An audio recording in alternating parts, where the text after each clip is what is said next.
likely we actually are able to put forward any kind of real practical action in favor of that cause. Yeah, I mean, what do people support? They support the amazing atheist, you know. So, I mean, it's sadly there's very few people interested in really fixing anything. You know, the way to fix things is to throw burgers out of your window. That's the way you do it.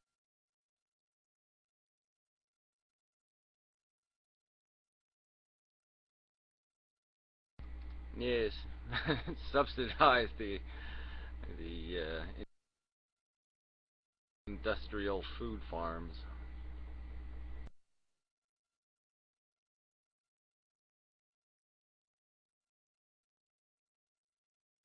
You piss of Gary. You piss of Gary. That's an interesting phraseology. You are tired, Remy, or your keyboard has some sugar in it.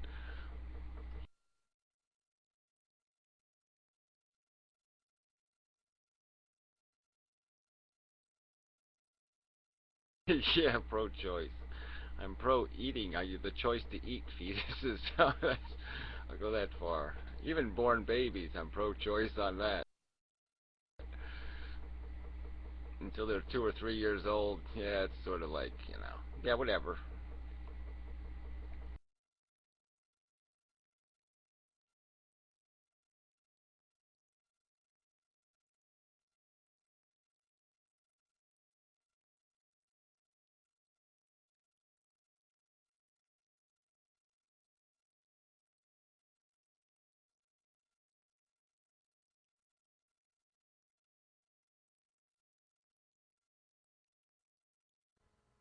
Well, I guess I'll start another topic. Going back to the education issue, you were talking about with Thunderfoot. Man, I don't know. I guess it seems like you and a lot of other people have had really bad experiences with education. So I was wondering, like, what have exactly been your bad experiences? Like, I've had brilliant experience. I've had awesome experience with my education. I've got two bachelor's degrees. I got one in philosophy and one in psychology. So I really don't understand the issue totally. Yeah, well, whatever. See, those would be degrees. I wouldn't even count as degrees, because it's all bullshit. You know, do bullshit degrees.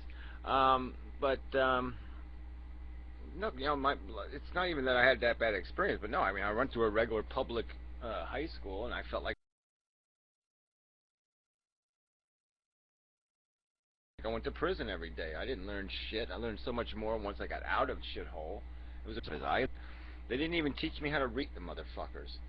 So yeah, I mean, so that's the extent of my experience, and I'm just saying that I know there's better ways to do it. I know that if they would have paid me, I mean, I was going to work, and I had to work really hard to make shitty money. And if they would have paid me what it cost them to educate me, if they would have paid me the money to learn, I know I would have done it. I mean, I would have actually read some books and shit. Gary, when you say they didn't teach you to read and write, what do you mean? Well, I mean, I was functionally illiterate, and you know, I just got by. You know, I mean, I could read, okay, but yeah, I couldn't. I literally couldn't spell they. I mean, I could fuck up four-letter words in 7th grade. I still couldn't spell four-letter words. I mean, it was terrible. And I did. I got straight D's and F's all through grammar school. You know, if I got a C in a subject, that was like somebody else getting an A. I mean, my parents were like, "Holy shit, he got a C!" You know, that was like a miracle.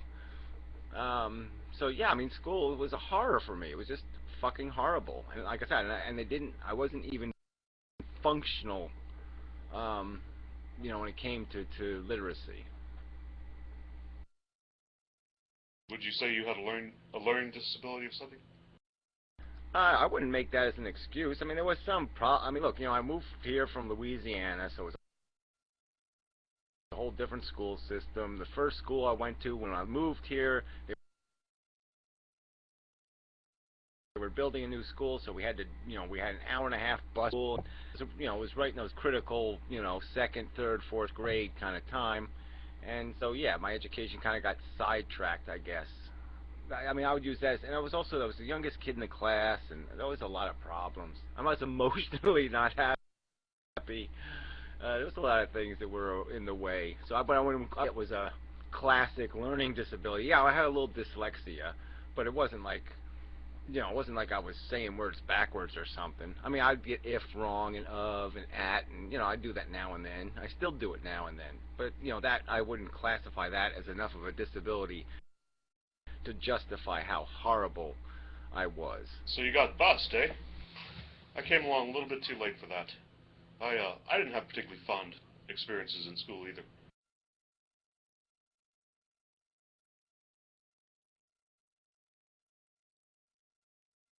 Yeah, it didn't start well and it didn't end well for me. I mean, it was just nothing. It was never a good place for me. Even I moved 3 times, 4 times. I don't know, three times I guess it is. Yeah, so in each school system you think, oh, everything will be a start. I got a new start, and the new start always just turns into the same shit. Gary, my dad was a Navy officer. We moved every year or 2 years my entire childhood.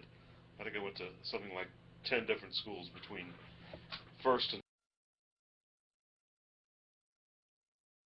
Yeah, well, that's rough. I think just as a lifestyle thing, because damn, that's got to be kind of rough.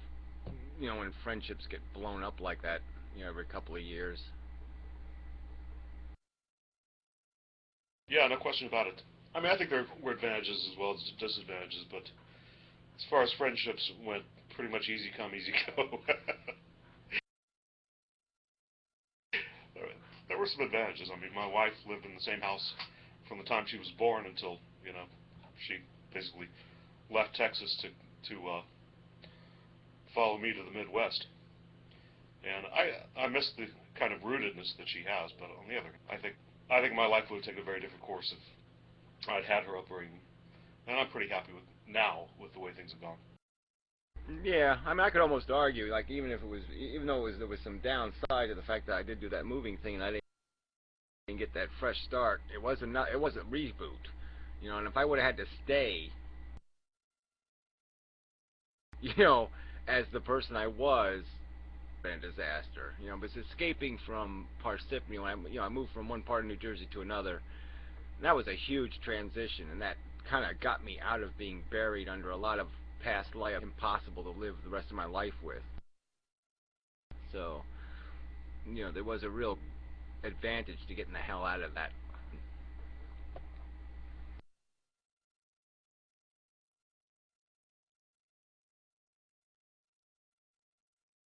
I just kind of like moving, actually. It was just a fresh start, You get a little bit bored with the people you're hanging out with. Hey, I wonder what's happening elsewhere.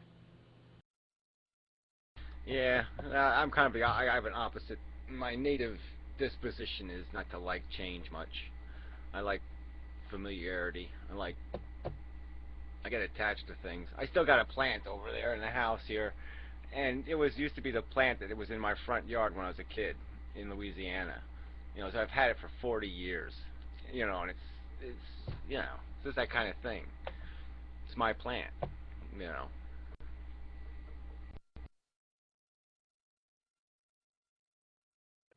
Hey, you from Texas? Remy is. Yeah, originally I am, if you're asking me. Well, no, I figured Gary was from Texas because he sounded like a Texan. When I kept watching his videos, it sounded like he had that Texan attitude. Oh, come on, he's got Joyzy written all over him. Yeah, really. No, I grew up in Louisiana, next to Texas, but it wasn't it was Baton Rouge, Louisiana, so it wasn't exactly Texas, but I grew out of that, fortunately.